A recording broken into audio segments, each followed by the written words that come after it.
Born ready.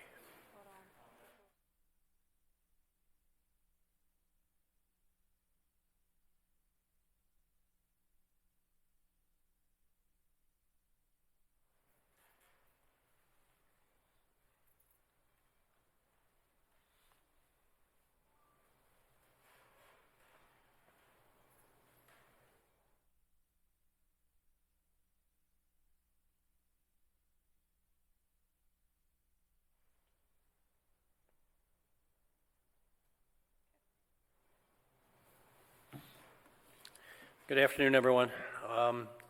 Tomorrow we'll bring the second day of our expanded effort to provide supplemental food to residents who have been impacted by COVID-19. The first community food site opened this past Monday. This effort is the result of a partnership with community-based sites as well as Fill Abundance and the Shared Food Program. As we announced Saturday, the real estate firm Alliance HSP is generously providing an entire warehouse that is serving as a new food distribution warehouse. The new warehouse greatly expands distribution capacity to city food hubs. We tremendously appreciate the willingness of Alliance HSP to let us use the space. In this time of need, they are truly stepping up. Employees from our Community Life Improvement Program, known as CLIP, and the Community Services Cluster of the Managing Director's Office, as well as over 100 volunteers, stepped up and worked over the weekend to get the site ready. For Monday's distribution, staff and volunteers packed more than 4,600 boxes of food for families in need for Monday, and they are now packing nearly 4 times that, 16,000 boxes to distribute tomorrow. After each of these 12-pound boxes is packed, the volunteers load them into trucks for delivery to the meal sites. Each household receives 1 box. The food access effort comes in addition to the student meal sites at more than 80 locations citywide. This week already, more than 160,000 meals have been distributed to nearly 28,000 students through this effort. And since this effort began, more than 50,000 children, most of whom rely on schools for breakfast and lunch, many of whom might have gone hungry with the schools closed, have received their meals. Deputy Mayor Cynthia Figueroa will have more on these dual efforts in a moment. But I want to tell you that I am simply awestruck by how quickly this came together. And I want to thank everyone who donated their time, energy, and resources to make this happen. This pandemic is certainly frightening, but these companion food distribution programs, relying on the generosity and goodwill of thousands of people in the city and region, give me confidence that we can get through this together. Today, April 1st, is Census Day. Were it not for the pandemic, we'd be spending much of the day reminding all Philadelphians of the importance of participating in the 2020 census. Outreach teams would be knocking on doors today and every day, making sure that all households have the opportunity to respond. Unfortunately, that face-to-face outreach cannot take place, so we're relying on email, on social media, and word of mouth to get the word out. Our city relies on a complete and accurate census count to get the political representation and funding we need to support all of our residents. The results will impact how much federal funding Philadelphia gets for the next decade to support community needs such as healthcare, schools, transportation, public safety, and other essential programs and services. In the wake of the virus and its economic fallout, Philadelphia's participation in the census is all the more important. It can be hard to find motivation since so many of our daily routines have been really switched up. But we really want Philadelphians to complete the census since it will have a direct impact on Philadelphia's schools, healthcare, and other public services we use each day. We need to ensure that every Philadelphian is counted so that in the months and years ahead, federal and state assistance to the city is accurate and representative of our actual population. Please respond by mail or online at 2020census.gov. That's 2020census.gov. And to all of you watching or listening, spread the word about Census Day. The 2020 census is now live. You can also find a list of fun virtual activities for Census Day at bit.ly/censusathome. That's bit.ly/censusathome. Our city would not be what it is without each and every person living in it. It is so important that we all include ourselves in the census count and encourage our neighbors to do the same. Another reason to note today is April 1st is that for many Philadelphia residents, rent is due today, for the first time since our stay-at-home order was put into place. For most, this is the biggest single bill they pay each month, and those who have already suffered a loss of job or a reduction in income may be struggling to pay that rent already. We want to make sure that everyone knows that all eviction and lockout proceedings have been suspended through April 5th at least. We hope and anticipate that the courts will extend the closure, but we have not heard any updates yet on that extension. Most mortgages and tax foreclosure proceedings and sheriff sales have been suspended as well. Residents should check with their mortgage companies to be sure. And there will be no gas, electric, water, or landline phone shutoffs in Philadelphia at least until May 1st. For those who are concerned about housing issues during this health crisis, please go to phila.gov/COVID-19. That's phila.gov/COVID-19 and look under the Services and Support tab for guidance. Our administration is committed to making sure that no resident faces the loss of their home at the very time when staying at home is imperative. I hope all Philadelphia residents have heard by now the delay in our presidential primary election. But in case you missed it, the primary was moved back 5 weeks and is now set for June 2nd. The new voter registration dates are as follows. May 18th is the last day to register before the primary. May 26th is the last day to apply for a mail-in or civilian absentee ballot. Last year, Pennsylvania greatly expanded voter access by creating a new no-excuse mail-in ballot option. Voters can apply online, receive a ballot, and vote directly from their homes. Voters can go to apps.philadelphiavotes.com. That's apps.philadelphiavotes.com for more information on applying for a no-excuse mail-in ballot. Out of an abundance of caution for poll workers, staff, and host locations, the Philadelphia City Commissioners are postponing all remaining poll worker training classes.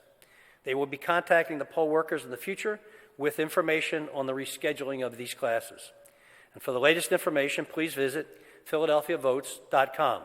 Again, that's philadelphiavotes.com. I'd like to ask Dr. Farley to give us our daily update.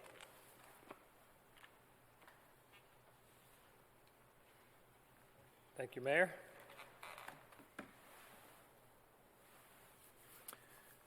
So let's start with just generally how we're doing with health. We are continuing to see a rapid growth in cases of the coronavirus infection in Philadelphia residents. We have testing available to people, but still on a somewhat limited basis, and our healthcare system is still open and available for everyone who needs it. Now, let me give you numbers and details. Since this time yesterday, we have 360 new cases reported in Philadelphia residents, bringing us to a total of 1,675 cases since the beginning of the epidemic. Now, that's an increase from 242 cases that we reported yesterday. Of those new cases, 75 were cases that were reported previously to the State Health Department, but there was a missing county of residents. They've now been identified as Philadelphia residents, so they've been brought in. So some of that increase is simply reclassification of previous cases. Nonetheless, it still does represent a continued increase in the number of cases that we're seeing each day. Some details on those cases. Of those 1,675, 99 are known to be healthcare workers. I've been talking about the race ethnicity breakdown of cases in recent days without any hard numbers. Today I have information on 528 of those for whom we've completed case investigation forms, and so we know their race and ethnicity. I want to give you that breakdown. Of that 528, there were 46% that were black, non-Hispanic, 37% that were white, non-Hispanic, 3% that were Asian, 10% that were Hispanic, and 4% that had other race and ethnicity. So again, driving home the point that this virus is affecting all populations in the city of Philadelphia. It doesn't discriminate. We have, unfortunately, one new death from the coronavirus to report in Philadelphia residents today, bringing us to a total of 15. I want to give you the age breakdown of those 15 people. One was between the ages of 40 and 49. Two were between the ages of 50 and 59. 7 were between the ages of 70 and 79. 4 were between the ages of 80 and 89. And 1 was over the age of 90. In summary, 75% of the group were over the age of 70, 25% under the age of 70. Of the 15, 8 were residents of nursing homes, again reminding us that the nursing home population is the most vulnerable population in this crisis. Testing is still available across the city in many sites, about 20 sites. In general, testing is available for people who have symptoms, who are either healthcare workers or are above the age of 50. The Citizens Bank Park testing site will be open today from 1 to 6 p.m. If you meet this criteria, no appointment needed, just drive up. And today, we have a new site that is available in the Center City area. It is available 9 to 5, 7 days a week, but by appointment only, using the same criteria for the Citizens Bank site, either a healthcare worker or a person over the age of 50 with symptoms. And healthcare worker includes behavioral health worker. So if you meet those criteria and you want to test, call this number and someone will speak to you and arrange for an appointment and tell you exactly where to go. The phone number is 267-491-5870. That's 267-491-5870. If you are over 50 or a healthcare worker, want to have a test, you'll speak to someone and they can tell you where in the Center City area you can be tested. It's not a drive-through site, but it's an easily accessible site. Then I just want to emphasize again what we say every day, what everybody needs to do to stay safe. Still, social distancing is the most important thing we can do right now to protect everyone. So if you don't need to go out for work, stay home. If you have to go home, keep your distance from people, wash your hands. If you're sick with a fever, it's particularly important to stay away from people, or if you're sick with respiratory symptoms, it's particularly important to stay away from people. If you are sick, you can stay home if you're feeling okay, but if you're having difficulty breathing, contact a physician or go to an emergency department to seek medical care. Hospitals are still wide open. The number of patients being seen in emergency departments is less than usual. There are many open beds, so the healthcare system can treat you if you need this care. If you want more information about this, call 1-800-722-7112. That's for medical information. 800-712-7112. I'm sorry. 800-722-7112. 800-722-7112. Or our website, www.phila.gov/COVID-19. Thank you. Now I'm going to turn it over to Cynthia Figueroa, who's our Deputy Mayor for the Office of Children and Families.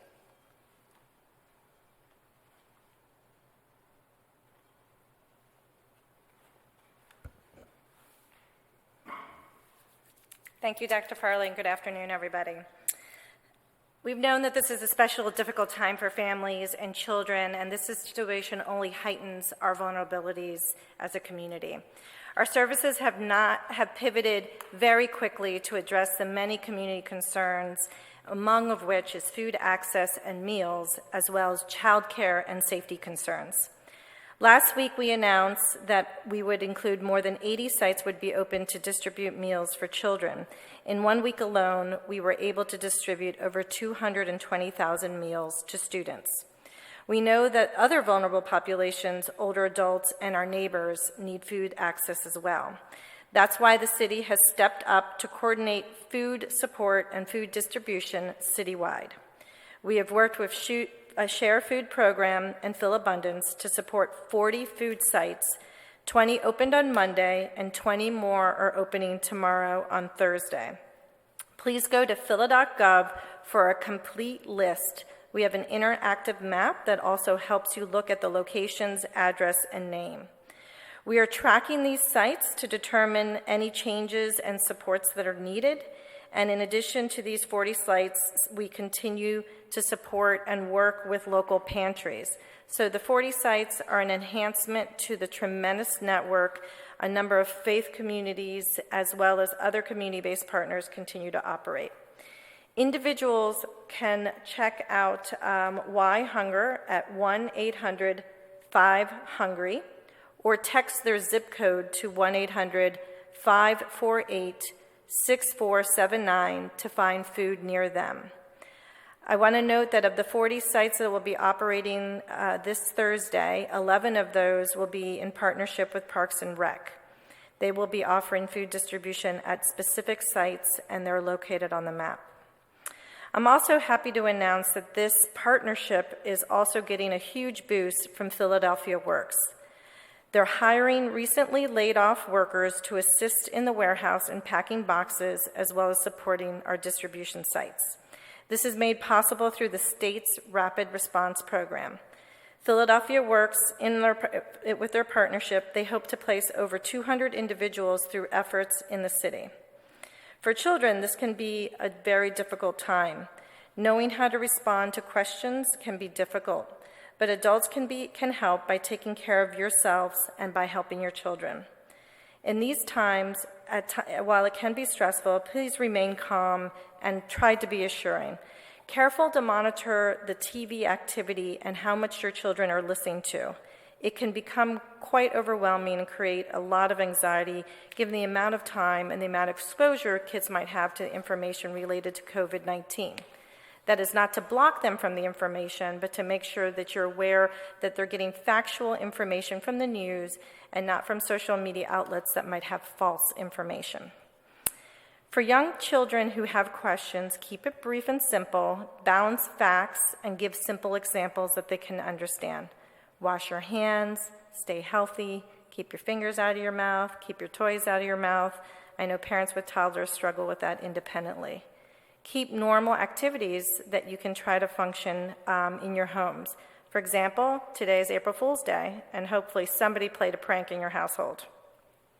Of course, parents need support too, and some parents are working essential jobs. We've been working with the state partners to make sure that we have enough child care services open for parents who are essential workers. We're facing a lot of challenges right now, and through this, it is our goal to keep families supported and children safe. I want to note that if you suspect child abuse or neglect, our hotline is available 24 hours a day, 7 days a week. The child abuse hotline in Philadelphia is 215-683-6100. DHS workers are essential employees, and they continue to investigate reports, and families continue to be referred to for basic needs. I want to take a minute to thank all of our social workers and our first responders for continuing to support our families during this difficult time. As well as, please note that 311 continues to be available to help point you in the right direction for all the essential services and information that you might need about food in your neighborhood. So please reach out. We are in this together. I am in awe by the tremendous support, the number of individuals, both philanthropy, business, and community organizations that are stepping up to help our neighbors. A big thank you to you, Philadelphia, and our partners. I'd like to now introduce Scott Sawyer from SEPTA.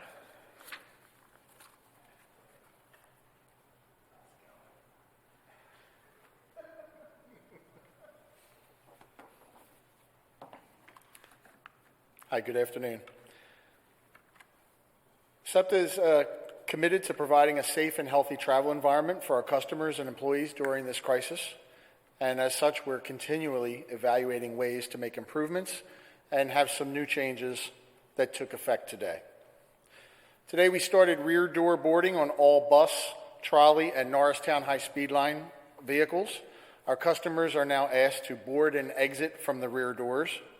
Front door boarding is still reserved for riders with disabilities. Rear door boarding has been implemented to further promote social distancing on board vehicles and to maintain a safe distance between our operators and customers, and as such, SEPTA is suspending fare payment aboard these vehicles. To ensure that there will remain sufficient space on the vehicles for our customers to practice social distancing, SEPTA is limiting the number of riders per vehicle on buses, trolleys, and the Norristown high-speed line. On buses, a maximum of 20 riders will be accommodated. On trolleys, a maximum of 25 riders. and on the Norristown high-speed line, not more than 30 riders. Operators will be keeping track of the numbers of people on board each vehicle, and when the vehicle reaches the maximum number of passengers, service will be limited to drop-offs only until sufficient space becomes available for new riders to board. As a supplement to our service, we will have protect vehicles available placed at strategic points on the different lines, so that in the event that we do see crowding, we will be able to respond with additional service. Also, in an effort to maximize our available resources, we have converted the Route 101 trolley to a bus service in its entirety. We've also suspended service on the Route 102 trolley because there are bus routes that provide similar service. The adjustments implemented today follow service changes we've made over the last couple weeks and are aimed at preserving vital public transportation for those who absolutely need it. We are helping to prevent the spread of the COVID-19 virus, and will remain focused on providing transportation for essential workers and for customers who need access to life-sustaining services such as healthcare, grocery stores, and other needs. For everyone's health and safety, we implore that our customers who do not have a need to be on the system, please stay home. We want to reserve the space that's available in our vehicles for those people who actually need it. I want to note that SEPTA recognizes the unprecedented challenge that our employees are facing every day to provide these life-sustaining services, and safety is always at the core of what we do each day. And at no time has our commitment to safety been more important than it is now. We're constantly scrutinizing every aspect of our operations to make sure we're doing everything we can to safeguard our customers and employees. We've solicited feedback from our frontline workers and made decisions about safety in concert with the unions. We'll continue to keep employee safety as our top priority as we move through this crisis. And to our riders, we again stress that if you do not need to travel, please stay home. We look forward to the day when we can welcome everyone back, but it is imperative that everyone follow the stay-at-home order so that we can get through this very difficult time. When we have updates on service, we'll continue to post the latest on our website, www.septa.org. We'll also update through our Twitter feeds and the SEPTA app. Those updates will be posted on all of our social media channels and updates to the local news media. Thank you. And now Brian Abernathy. Oh, I'm sorry.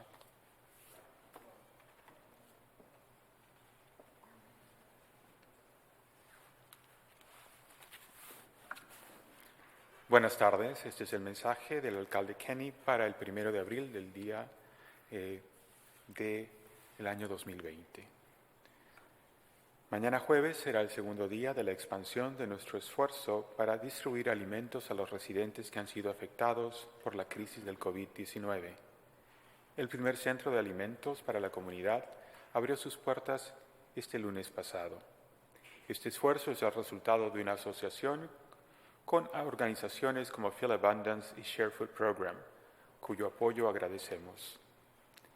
La compañía inmobiliaria Alliance HSP nos ha proporcionado generosamente todo un almacén que está funcionando como nuestro centro principal de distribución de alimentos. El nuevo almacén amplía enormemente la capacidad de distribución a los centros de alimentos de la ciudad. Muchas gracias por eso. Los empleados del Programa de Mejora de la Vida Comunitaria, conocido como CLIP, y el Grupo de Servicios Comunitarios de la Oficina del Director General, así como 100 voluntarios, trabajaron arduamente durante el fin de semana. Para la distribución de alimentos de este lunes, el personal y los voluntarios empacaron más de 4.600 cajas de comida para las familias necesitadas y ahora están empacando casi 4 veces más, es decir, 16.000 cajas para ser distribuidas el día de mañana. Estos centros de distribución de alimentos se suman a los centros de comidas para estudiantes en más de 80 lugares a lo largo de la ciudad. Y esta semana se han distribuido más de 160.000 comidas a casi 28.000 estudiantes. Y desde que comenzó esta iniciativa, más de 50.000 niños, la mayoría de los cuales dependen de las escuelas para su desayuno y almuerzo, han recibido comidas. Entre otros anuncios importantes, quisiera recordar que hoy es el 1 de abril el Día del Censo. Si no fuera por esta pandemia, estaríamos gran parte del día recordándoles a todos nuestros residentes la importancia de participar en el censo. El equipo de Philly Counts, junto con sus voluntarios, estaría tocando puertas hoy y todos los días para asegurarnos que todos los hogares respondan al censo. Desafortunadamente, este contacto en persona no puede llevarse a cabo. Por lo tanto, confiamos en el correo electrónico, las redes sociales y en el que se pase la gente la voz. Nuestra ciudad depende de un conteo completo y preciso para obtener representación política y los fondos que necesitamos para apoyar a todos nuestros residentes. Los resultados afectarán la cantidad de fondos federales que Filadelfia obtendrá para la próxima década, para apoyar las necesidades de la comunidad, como la atención médica, las escuelas, el transporte público, la seguridad pública y otros programas y servicios esenciales. A raíz del virus y sus consecuencias económicas, la participación de Filadelfia en el censo es aún más importante. Puede ser difícil encontrar la motivación, ya que muchas de nuestras rutinas diarias han cambiado, pero necesitamos asegurarnos que cada persona en Filadelfia se cuente, de manera que en los meses y años venideros la asistencia federal y estatal para la ciudad sea precisa y representativa de nuestra población real. Puede responder al censo por correo o en línea en español, marcando 2020census.gov/ES, es decir, 2020census.gov/ES. Para muchos residentes de Filadelfia, el alquiler se paga hoy, 1 de abril. Para la mayoría de personas, este es el pago más grande del mes, y aquellos que han perdido su trabajo o han tenido una reducción en sus ingresos pueden tener dificultades para pagarlo. Queremos asegurarnos que todos sepan que todos los procedimientos de desalojo han quedado suspendidos hasta el 5 de abril. Esperamos y anticipamos que los tribunales extiendan este cierre, pero aún no hemos escuchado ninguna actualización sobre una extensión. La Corte Suprema de Pensilvania ha ordenado que no haya ejecuciones hipotecarias o foreclosures durante esta crisis del COVID-19. Los propietarios preocupados por una posible ejecución hipotecaria pueden llamar a la línea directa de Save Your Home Philly llamando al 215-334-HOME, es decir, 215-334-4663. Y no habrá cortes de gas, electricidad, agua o teléfonos fijos en Filadelfia hasta al menos el 1 de mayo. Para aquellos que están preocupados por problemas de vivienda durante esta crisis de la salud, diríjase a fila.gov/COVID-19, es decir, fila-gov-COVID-19 y busque en la pestaña de Servicios y Soporte para obtener información. Esperamos que todos los residentes de Filadelfia hayan escuchado sobre el retraso en nuestras elecciones primarias presidenciales. Las elecciones primarias se han retrasado 5 semanas y ahora están programadas para el día 2 de junio. Las nuevas fechas de registro de votantes son las siguientes. El 18 de mayo es el último día para registrarse antes de la elección primaria y el 26 de mayo es el último día para solicitar una boleta por correo. El año pasado, Filadelfia y Pensilvania abrió enormemente el acceso de los votantes al crear una nueva opción de votación sin excusa por correo. Los votantes pueden solicitar la boleta en línea y votar desde sus hogares. Para mayor información, por favor visite philadelphiavotes.com. Les repito nuevamente, philadelphiavotes.com. Esta es la actualización sobre la materia de la salud al 31 de marzo del año 2020. La última información que viene del Departamento de Salud Pública de Filadelfia indica que hay un crecimiento continuo de los casos y que la tendencia es que sigan aumentando rápidamente. El sistema de atención médica está disponible para todas las personas que lo necesiten, sin importar su estatus migratorio, el idioma que hablan o si tienen seguro médico o no. Desde ayer a la 1 de la tarde se han confirmado 300 nuevos casos de coronavirus en Filadelfia. Actualmente tenemos un total de 1.675 casos confirmados. Los detalles que podemos proporcionar son los siguientes. 99 de las personas con el virus son trabajadores sanitarios. De los 528 casos podemos ofrecer el siguiente desglose según la raza o etnia de los infectados. 46% son afroamericanos, 37% son blancos, 10% son hispanos, 3% son asiáticos y 4% de otra raza u otra etnia. Hay que recordar, sin embargo, de que este virus no discrimina por raza o género. Y con mucha tristeza reportamos un nuevo fallecimiento en Filadelfia, con un total de 15 personas que han muerto por la COVID-19. Esa es la información que podemos proporcionar por ahora. Una persona fallecida entre los 40 y 49 años de edad, 2 personas entre los 50 y 59 años de edad, 7 personas entre los 70 a 79 años de edad, 4 personas entre los 80 a 89 años de edad y una persona mayor de 90 años. El 75% de las víctimas fatales tenían 70 a 79 años de edad y 8 de las 15 muertes han sido en hogares de ancianos. Las pruebas están disponibles en la mayoría de hospitales, pero deben ser ordenadas por su médico primario o su médico de cabecera. Recordemos que las pruebas son para personas que tienen síntomas, son trabajadores del sector de la salud o tienen más de 50 años de edad. Respecto al centro de pruebas en el Citizens Bank Park, hoy está abierto de 1 a 6 de la tarde si el clima lo permite. En este centro también se realizarán pruebas a trabajadores del sector salud que trabajan en salud mental y aquellos que trabajan en lugares donde se congregan muchas personas, como por ejemplo los refugios para personas sin hogar. Respecto al nuevo centro de pruebas en el centro de la ciudad, estará abierto de 9 a 5 de la tarde, pero solo por cita previa. El criterio es el mismo que para el Citizens Bank Park. Las personas mayores de 50 años que presenten síntomas o que sean trabajadores sanitarios. Si cumple usted con estas condiciones, llame al 267-491-5870, pero recuerde que debe ser referido por su médico primario o médico de cabecera. Los casos van en aumento. Por favor, si usted no es un empleado esencial, quédese en casa. Si debe salir a trabajar, le recomendamos mantener una distancia social de 6 pies y lavarse las manos. Si usted está enfermo, con fiebre o tiene problemas respiratorios, por favor manténgase alejado de otras personas. Si debe salir por alguna emergencia, use una máscara. Si representa los siguientes síntomas, debe buscar atención médica inmediata: problemas al respirar, dolor fuerte o presión en el pecho, confusión o incapacidad para despertar, labios o cara que se tornen azules. Nosotros estamos preparados para atender esta emergencia médica y le invitamos a consultar el sitio web para mayor información www.fila.gov/COVID.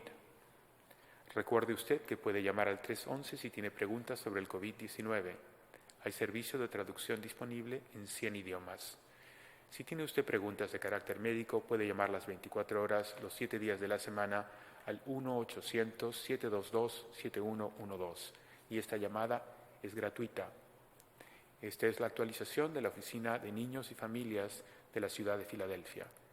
Este es un momento muy difícil para los niños y sus familias. La Oficina de Niños y Familias de la ciudad de Filadelfia está trabajando para responder muchas inquietudes de la comunidad, como el acceso a los alimentos y las preocupaciones sobre la seguridad y el cuidado infantil.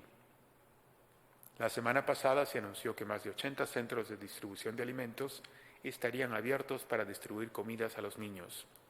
Sabemos muy bien que otras poblaciones vulnerables, como por ejemplo los adultos mayores y muchos de nuestros vecinos, también necesitan acceso a los alimentos. Por ello, el trabajo de la ciudad se ha intensificado para coordinar y apoyar la distribución de alimentos en toda la ciudad. Hemos trabajado con Share y Fill Abundance para abrir 40 nuevos centros de distribución de alimentos. 20 de ellos abrieron ya el lunes y 20 abrirán mañana jueves. Puede usted consultar la lista completa de estos centros en fila.gov. Esta información se encuentra disponible en español. Además de estos 40 centros, hay muchas despensas de alimentos de la comunidad o food pantries que pueden ayudarle a satisfacer esta necesidad. Las personas también pueden llamar a White Hunger al 1-800-5-486-479, es decir, 1-800-5-486-479. También puede usted enviar un mensaje de texto incluyendo su código postal al 548-6479 para encontrar alimentos cerca de su hogar. Asimismo, informamos que próximamente 11 locales del Departamento de Parques y Recreación estarán abiertos solo para la distribución de alimentos.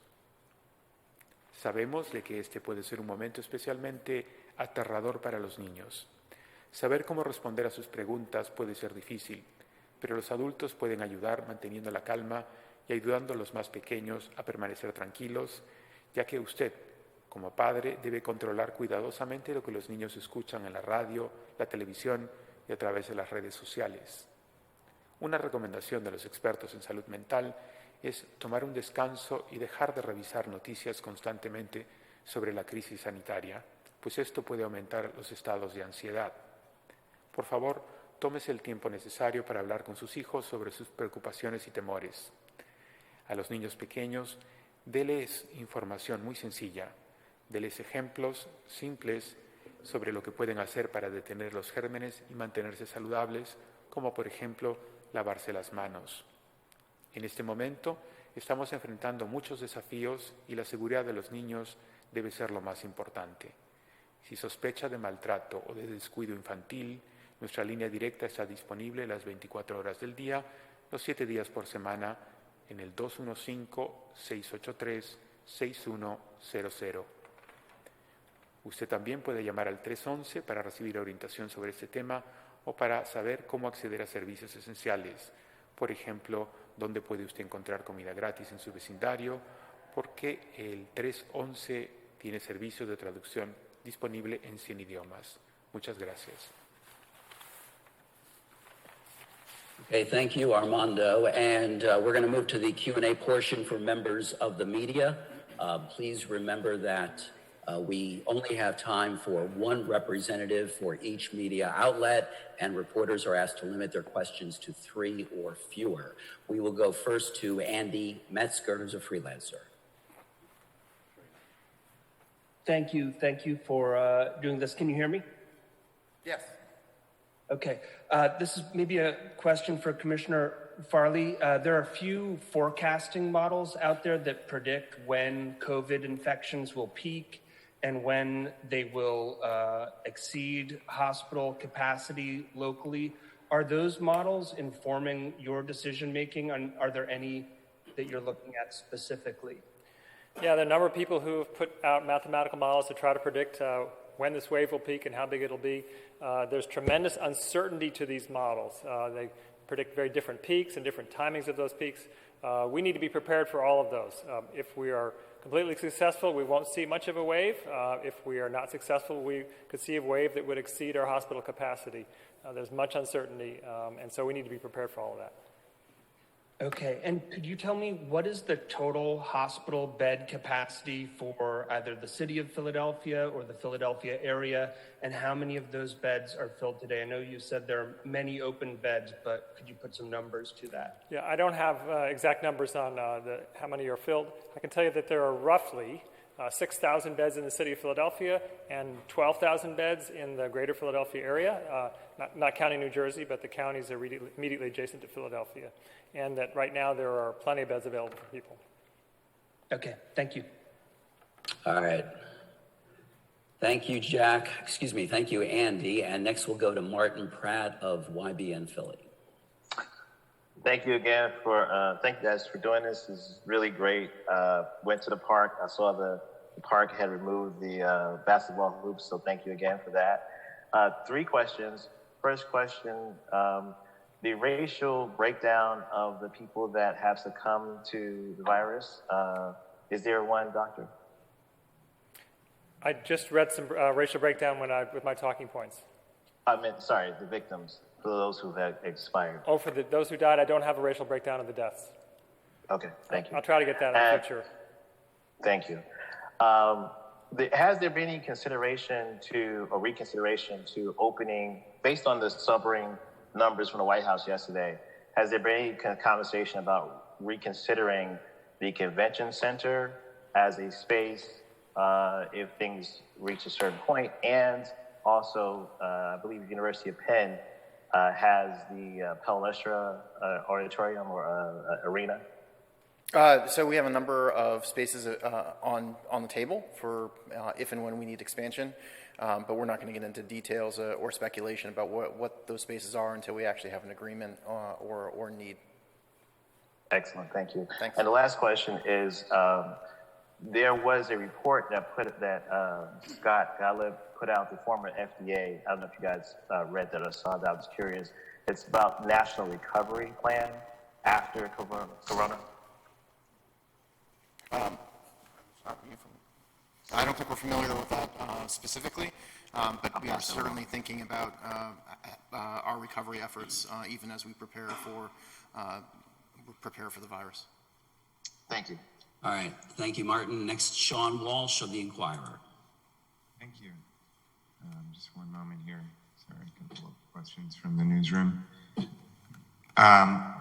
Is there a current total for the number of either staff or inmates in Philadelphia jails who have been diagnosed with coronavirus? So we are not going to confirm the number of staff, just like I've said every day for the last couple weeks, but we will confirm that there are 12 inmates who have tested positive, and we'll provide those numbers on a daily basis going forward. Okay, gotcha. This is for Commissioner Figueroa, or rather Deputy Mayor Figueroa. Do you support the release of juveniles from placement and from JJSC, given the calls from advocates who say it's very unsafe at this time and that a worker at the JJSC has contracted coronavirus? So we've been working with our court partners as well as all community-based partners to reduce our population over the course of this entire administration. And so we continue to look at opportunities to review and relist cases. The detention hearings continue. And so we're happy to see the population continue to go down. And so we will continue to work with our community partners. Thank you. And lastly, for Dr. Farley. Is it still possible in Philadelphia to flatten the curve to the extent that healthcare workers won't have to make life and death decisions between which patients get care? Or are we past that point and now we're just trying to limit the damage of that? We certainly want to flatten the curve as much as we can, and it's absolutely still possible that we could do that to the point where every resource is available to everyone, and that's certainly it's our goal, and we're hopeful that we can meet that goal. Okay, thank you very much. All right, thanks, Sean. Next, Jack Tomzik of Metro. This question's for SEPTA. Unfortunately, SEPTA had another engagement they had to run to, so they're not available for questions. But but certainly they will be this afternoon if you refer to their press office. Okay, and I have a question. A couple days ago, city officials, talking about contract extensions with the unions representing city employees and an agreement with the FOP. Where do negotiations stand with the other three unions that represent city workers? I think we're still making progress, but we don't have any finalized agreements at this point. Okay. And this question might be for Dr. Farley about the new testing site. Are you purposely not revealing where it is? And I was going to ask as well, when will it open? I am purposely not revealing where it is because we don't want people to just walk up. We want people to go by appointment only, so they can call the telephone number. It is open. It was open as of yesterday, soft launch, and now we're making that number available, and we'll see how it goes. If it turns out that it's not oversubscribed, then we'll let people know and they can walk in, but right now it's got to be appointment only. All right, thank you, Jack. I just want to remind our Spanish-speaking media outlets that are logged in that we do have Armando, our interpreter, with us, so feel free to indicate if you have questions by raising your hand in the Zoom conference. Next, we go to Howard Monroe of CBS 3. Yes, this is for Mayor Kenny or Brian. There are a lot of businesses around town that have been boarded up, presumably because those owners are concerned about break-ins. Is there anything that is being done to assure those business owners that the city is doing enough to protect those businesses? Also, secondly, is there any concerns regarding the graffiti that is now on some of those boarded up businesses? I mean, certainly the look isn't great, but we understand, considering the contents of particular stores, especially liquor stores and the like, that there's a concern about breaking a window and people, taking items. There's nothing specific we're doing with them. Most of the businesses are not boarded up, and the graffiti is unsightly and unfortunate, but there's a lot of things going on besides graffiti. I would also just add that we've actually seen crimes in our commercial quarters go down in this time period, and would also make note that we have, given the deployment changes that Commissioner Outlaw announced last week, we actually have more officers on the street patrolling these areas as well. Thank you. Howard, are you good? Yes. Okay, thank you. Next, Danya Henninger of Billy Penn. Thanks. Hello. This might be a question for Deputy Mayor Abernathy. Someone mentioned earlier about the poll workers. Training has been postponed because of the virus. Is there thoughts about polling locations being moved? I know it's usually difficult to find enough locations, and some of the regular locations are in like nursing homes. How's that going? I mean, at this point, I think the commissioners are just trying to make plans for holding the election. I don't know if they are reviewing changing polling locations. I think that's something that the commissioners would have to address directly. Okay, thanks. And then I think we got confirmation, but the zip code map being pulled, it's not up on the site right now, but is that just a technical thing that you're working on? And do you know when that would be back up? I didn't hear that. It's probably just being updated. We certainly intend to have it up there normal times. Thank you. I'm good. Thank you, Danya. Next up, Maggie Kent of 6ABC.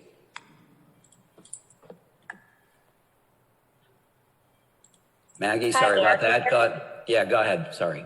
Okay. I just had a question for the mayor to address tenants and landlords. Obviously, we know that evictions have been postponed, but what's the message to tenants, to landlords, and to also small businesses? I spoke with one small business owner who says her rent is $8,000 a month, and no one has been coming into the shop even before they had to make those mandatory closures. I'm sorry, what's the question? What's your message to landlords right now at this moment? To have some patience, understand this is an unprecedented crisis and people aren't working, there's no income coming in. There are no courts open to process these eviction orders. If someone comes to try to self-help, a landlord tries to take your stuff and put it on the sidewalk or remove you, call 911. The police are prepared and understand that there are no evictions during this crisis period. We've heard spotty stories of that landlord trying to do that, and we responded. And people should just kind of take a deep breath until we're through this. Great, thank you. Thank you, Maggie. Next, Denise Clay of The Sun. Good afternoon. I had a question for Dr. Farley. Yesterday and today you've mentioned that while testing continues, the supplies for testing are actually still limited. If you're how is that going in terms of if a testing site runs out of supplies, can you get them more, or do you have some set aside for that eventuality? And what's the status of getting more supplies? Is there someone that the city is talking to? So there are limits on how many tests a laboratory can run, and there are limits on sort of supplies used to collect the sample. We have both of those. And with those in mind, all sites have established these criteria to test the people that it's most important to test. They're doing that so that they don't run out of the supplies and they don't run out of the laboratory testing capacity. So no site has had to shut down because they run out of supplies, but that's because they've established these criteria. Now, what is the capacity for an average lab in terms of being able to process the tests? Do you know that? It varies quite widely. There's some of them, say hospital laboratories, that can do only a few hundred a day. Then there's some national laboratories that get samples from around the country that can do tens of thousands a day. But tens of thousands a day is not very many across this entire nation. Okay. And also, I have a question for Brian or the mayor, whoever can answer this. someone, well, one of my readers asked me, what's happening with homeless people in the stay-at-home order? Are they getting issued citations for not going into a space? I know that there's a space for folks that are homeless and under quarantine, but what about homelessness overall? Are we like issuing citations to homeless people No. for being out? Okay. No, that would be counterproductive.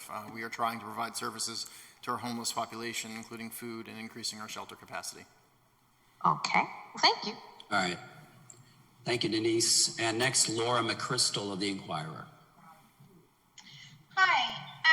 I'm asking again about the shipment of masks that we asked about yesterday. Has that order come in yet that the city was waiting on? And also any updates about getting any more supplies from the federal government? That shipment hasn't come in yet. I will have to check on any. I do believe there was a supply drop for from the federal supplies to our hospitals directly. I don't think we have insight into exactly what was delivered, but we can work on that. And as far as the larger order that we had placed, I don't at this point have a lot of confidence that order is going to come in, but we're continuing to source from other sources to try and get additional supplies here. Okay, and that shipment, would you then disperse that to hospitals, or would that be for the city's use when it does come in? The federal shipment? No, the shipment that the city's order that you're waiting for. So we're trying to, at this point, I think we recognize that if we're able to support a large supply or to source a large supply, that some of those supplies are absolutely going to be delivered to our hospitals. The supply chain for everyone is challenged right now. Okay. And I'm wondering if you could comment, I think this would also be for you, Brian, if you could comment on, how are the state and federal government doing, in your opinion, in supporting the city and providing their response? I mean, clearly, I think the governor's been supportive of, and we've been obviously communicating with him in his office as chief of staff and the state health commissioner, so no complaints there. Federal government the messaging can be difficult, from it's not actually happening and it's going to go away to 250,000 people dying, so that's a bit more challenging. But I don't want to fight with any other government while we're in the middle of this, and do the best we can to get from them what we can, and make do with what we have, and do our own little reconnaissance and try to get items and other things from elsewhere. So in general, everything's been relatively fine. Okay, thank you, Laura. Next, we go to Brian Mendoza of Telemundo.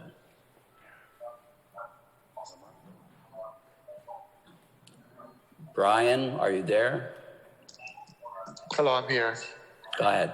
I had sent my question over through the chat. I'm not sure if Armando already has it.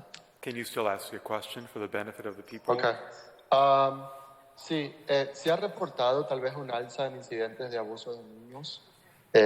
¿Y qué se está haciendo para proteger a estos niños que ya tienen un historial de abuso? Se ha reportado un alza en los incidentes de abuso infantil y qué se está haciendo para proteger a los niños de este abuso, ¿correcto? Sí. Bien. I think she's going to address it in Spanish. Hola, Cintia Figueroa, que no hemos visto un aumento en casos, y si necesitas llamar sospechas de abuso de infantil, puedes llamar nuestra línea directamente. Es disponible 24 horas del día, los 7 días de la semana, y es 215-683-6100. Gracias. Gracias. Y la próxima pregunta es, ¿cuál es el mensaje para los dueños o los propietarios que alquilan a negocios? ¿Cuál es ese mensaje para ellos durante esta crisis en cuanto a la renta y todo eso? ¿Y esta pregunta a quién se la diriges, Brian? Sería para el alcalde, creo. This is a question, I don't know who's going to take it. What is the message for owners of commercial properties that are in business about their rent payments?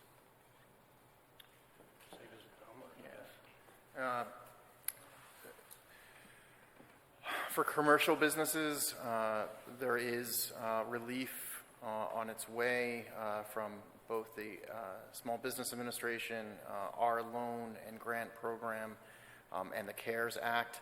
I think at this point, foreclosures for both, not foreclosures, I'm sorry, evictions for both commercial and residential properties are suspended, and hopefully that relief comes soon. En estos momentos, para los propietarios de locales comerciales hay alivio en cuanto a las opciones que ofrece el Small Business Administration, que tiene dineros disponibles a través de subvenciones y también a través de CARES. Pero por el momento no se está contemplando desalojos, ya sean de viviendas o de negocios. Gracias. Brian, are you good? I'm good, thank you. Very good, thank you. And we have time for one or two more. Does anyone have any further questions? Seeing none, thank you for joining us. And this ends the day's daily update.